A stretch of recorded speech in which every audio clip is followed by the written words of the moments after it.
palavra ao professor André Mendes Moreira, que vai poder justamente contribuir para dizer como que foi na experiência, né, da não cumulatividade no Brasil e como que foi agora, né, com a não cumulatividade prevista na reforma tributária. O professor André está lá já.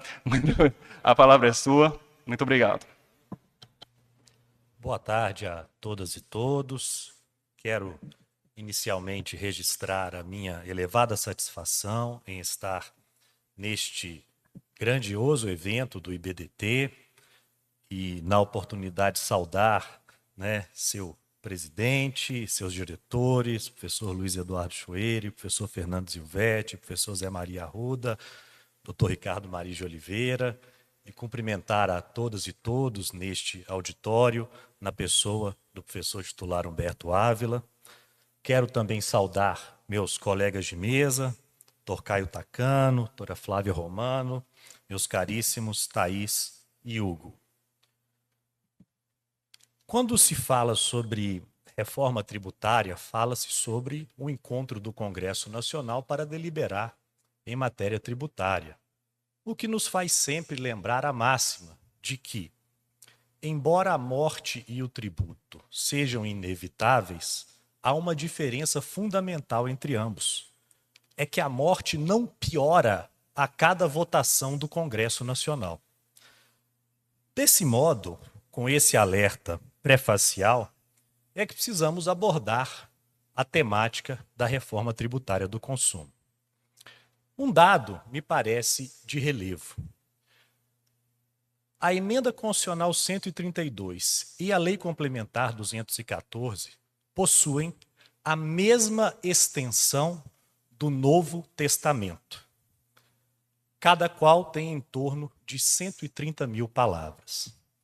Portanto, em homenagem ao Novo Testamento, é que organizei a fala, começando com os Evangelhos, com as boas novas, e terminando com o Apocalipse, para que possamos ver os dois lados desta reforma.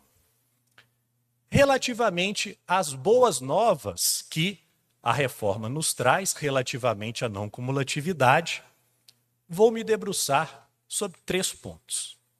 Primeiramente, o crédito amplo.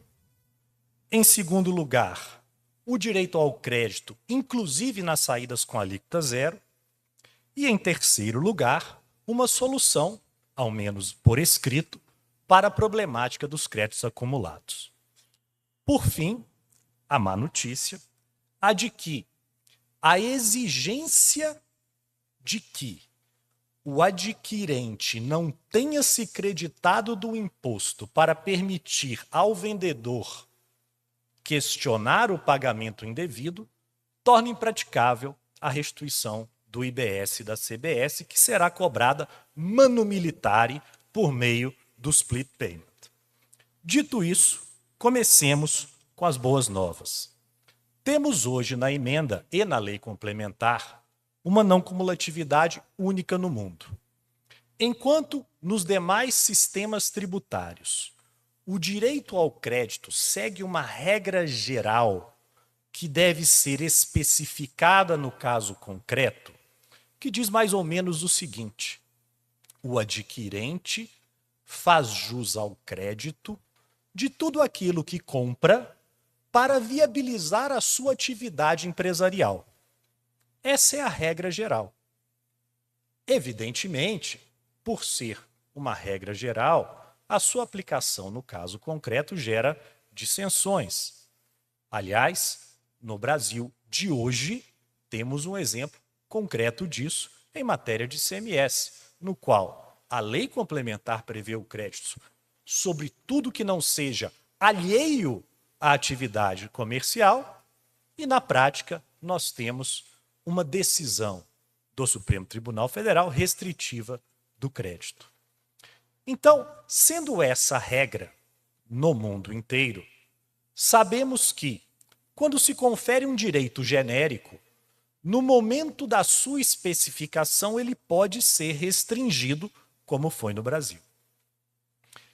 Todavia, o sistema hoje positivado na Constituição e seguido pela lei complementar, é um sistema diferente. A Constituição é clara, e aqui é preciso frisar o trabalho feito pela academia, e cito aqui o Dr. Gustavo Brigagão, que foi um dos baluartes dessa luta, para positivar na Constituição o direito ao crédito amplo em um texto que não constava da redação original. Na redação original, tudo poderia fazer o legislador complementar em matéria de não cumulatividade. Agora não. Agora a Constituição é clara. Geram crédito todas, a palavra é todas, as operações nas quais se adquira bem ou serviço, excetuadas exclusivamente. É mais ou menos como dizer, eu tenho certeza absoluta, porque se não é absoluta, não é certeza. Então, há quase que um pleonasmo aqui, para vincar o fato de que, fora destas exceções exclusivas, não se pode negar o crédito. E quais são as exceções? São apenas duas. Aquelas que constam da Constituição, portanto estão ali literalmente postas. Exemplo, nas vendas isentas, o crédito deve ser estornado. Ponto. Está escrito na Constituição. E o segundo ponto, que será tratado na sequência pelo professor Hugo, aquelas aquisições de uso e consumo pessoal especificadas na lei complementar. Ou seja, de fora parte o que a Constituição retira, de fora parte aquilo que não seja de uso e consumo pessoal e esteja expressamente previsto em lei complementar, há direito ao crédito sobre todas, é o termo da Constituição, todas as aquisições. Isso muda, evidentemente, a história. Não há, nem no IVA europeu, nem no IVA neozelandês, em nenhum IVA do planeta, essa espécie de garantia ao adquirente. Um segundo ponto positivo, relativamente ao direito ao crédito da não cumulatividade. Quando eu digo que todas as aquisições geram crédito, o legislador complementar só poderá, como dito, restringir o crédito no que for de uso e consumo pessoal. Qualquer atitude do legislador complementar que vá contra o ditame constitucional gera invalidade da norma. E, ao analisar a Lei Complementar 214, nós identificamos alguns dispositivos relativos à não cumulatividade que merecem a nossa atenção, porque não parecem alinhados com a regra ampla da Constituição, que hoje, inclusive, enuncia expressamente o princípio da neutralidade. Trago aqui alguns exemplos. Primeiramente, há a previsão de que o adquirente de bens não poderá se creditar do IBS-CBS incidentes nas suas compras se o bem adquirido for furtado, roubado ou houver o perecimento da mercadoria. É como se diz popularmente, depois de furtado, o contribuinte ainda tem o crédito glosado. Ou, mais popularmente ainda, depois da queda, o coice. Ora, qual é a autoridade do legislador complementar para exigir a glosa de crédito numa situação em que o insucesso empresarial não decorreu sequer de culpa do contribuinte? Todas as compras geram crédito, é o que está escrito na Constituição. Salve o que a Constituição excepciona, e o que for de uso e consumo pessoal, que nós vamos aprender em poucos minutos com o professor Hugo. Tirante essas duas hipóteses, é defeso ao legislador complementar restringir o direito ao creditamento. De modo que não é constitucional esta regra da Lei Complementar 214, impeditiva do crédito quando houver esse infortúnio, que é o furto, o roubo ou o perecimento do bem. Não se pode punir o contribuinte por tentar. Prosseguindo no segundo ponto positivo que eu me propus a tratar, atualmente nós temos uma nova regra relativamente às vendas com alíquota zero ou com alíquotas reduzidas. De acordo com a emenda e com a lei complementar, se eu vendo produtos da cesta básica com alíquota zero, se eu presto serviços advocatícios com redução de 30% da alíquota, eu mantenho 100% dos meus créditos relativos às minhas aquisições tributadas. Hoje isso não ocorre. Existe jurisprudência do Supremo Tribunal Federal que diz que se eu tenho uma redução de base de cálculo, se eu tenho uma redução de alíquota, eu tenho que estornar o crédito na proporção da redução da alíquota. Se a alíquota foi reduzida por metade, o crédito é reduzido por metade. Se a alíquota é zero, não tem crédito, o que acaba anulando o benefício, de modo que, desta feita, nós temos uma grande medida, uma medida muito feliz do legislador complementar, que, todavia, poderia ter dado um passo adiante e, finalmente, solucionado o paradoxo IVA, que tanto é citado na Europa. O paradoxo IVA reza que quem é isento é tributado, mas quem é tributado é isento. Com toda a razão. Porque quem é isento compra mercadorias tributadas, vende com isenção e tem que estornar o crédito. Já quem é tributado mantém o crédito da entrada, vende tributado, mas repassa o ônus jurídico ao adquirente. Mas, a despeito da ciência do paradoxo, optou-se por não solucioná-lo e nem mesmo há autorização para que o legislador complementar conceda crédito na venda isenta, ao contrário do que ocorre na venda imune. Então nós temos 3 situações distintas, mas indicativas de evolução em relação ao sistema atual, no que se refere às vendas com alíquota zero, manutenção integral do crédito, isenção, estorno de crédito sem possibilidade de modificação pela lei complementar, e imunidade, estorno de crédito a priori, salvo exportação, com possibilidade de o legislador complementar determinar a manutenção do crédito. Terceiro e último ponto positivo. Atualmente, há um grave problema de acúmulo de créditos que nunca são ressarcidos, especialmente em matéria de CMS. Aquele que, pela natureza da sua operação, gera mais crédito do que débito, a cada mês eleva o seu estoque de créditos escriturais e remanesce, dependendo de uma lei estadual, que muitas vezes não existe, que remete a uma autorização do Poder Executivo, que muitas vezes não vem, para usar esse crédito para algum fim. O que diz a lei complementar em relação aos créditos acumulados?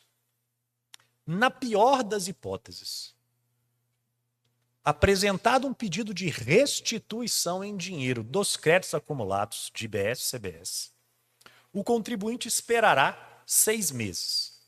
Esse é o pior cenário. Passados os 6 meses, se não houver resposta, em 15 dias, o dinheiro é creditado na conta pela Receita Federal, no caso da CBS, pelo Comitê Gestor, no caso do IBS. Há uma exceção na qual pode-se instaurar um procedimento fiscalizatório para verificar se aquele pedido de ressarcimento procede ou não. Mas a própria lei complementar prevê com muita felicidade. Esse procedimento fiscalizatório não pode durar mais que pouco menos de um ano, 360 dias. Se durar mais que isso, em 15 dias o contribuinte recebe o dinheiro. São palavras escritas que nos fazem muitas vezes duvidar da sua implementação prática, tendo em vista o histórico que foi citado, inclusive, pela doutora Flávia em sua fala, mas são palavras que acalentam, são palavras que, de algum modo, nos trazem esperança de que este problema será resolvido. E, por fim, o livro do Apocalipse.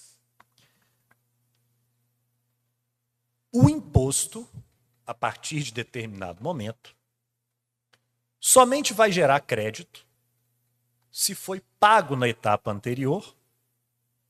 Isso vai acontecer quando estiver em operação o chamado split payment, em que, basicamente, quem vende não recebe o dinheiro em sua totalidade, já que parte do dinheiro é recolhido pelo meio de pagamento diretamente aos cofres públicos. Então, a venda de um produto por 100 com imposto de 28, a venda por 128, vai gerar para o vendedor 100 depositados na sua conta pelo meio de pagamento e 28 desviados, até que haja pelo menos o split payment inteligente, não vamos tratar dele, porque será tratado na sequência, que será desviado diretamente para os cofres públicos. Muito bem. Isso significa que o contribuinte não terá o direito de escolher se vai ou não pagar. Não haverá consentimento. Ao contrário, a lei inclusive prevê que se o contribuinte autorizar, haverá, quando isso for necessário, débito automático do imposto. Está escrito na lei. Se não há consentimento, e se houver pagamento indevido de tributo, vamos supor, por exemplo, que haja uma venda de mercadoria com bonificação, o sistema tributa, o contribuinte entende que aquela bonificação não deveria ser tributada, instaura-se então uma divergência.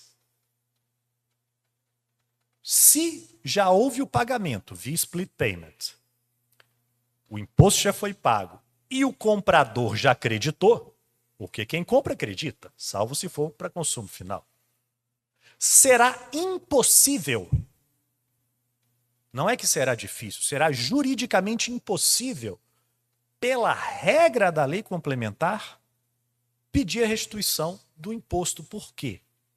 Porque, para além do artigo 166 do CTN, que já é um óbice tanto para que haja restituição de tributo indireto, quando se exige ou não repasse ou a prova do não repasse, e no caso de repasse, autorização porque tenha suportado ônus, mas além do 166, criou-se agora um novo requisito. Se na venda o comprador acredita, quem vendeu não pode pedir restituição, mesmo que o tributo tiver sido cobrado indevidamente. É um retorno à avelhantada súmula 71 do Supremo Tribunal Federal, que dizia: não cabe repetição de indébito de tributo indireto. Fundamento escrito nos acórdãos que ensejaram a súmula 71. Entre enriquecer indevidamente o particular e enriquecer indevidamente o poder público, deve-se optar pelo poder público, que usará o dinheiro em prol da coletividade.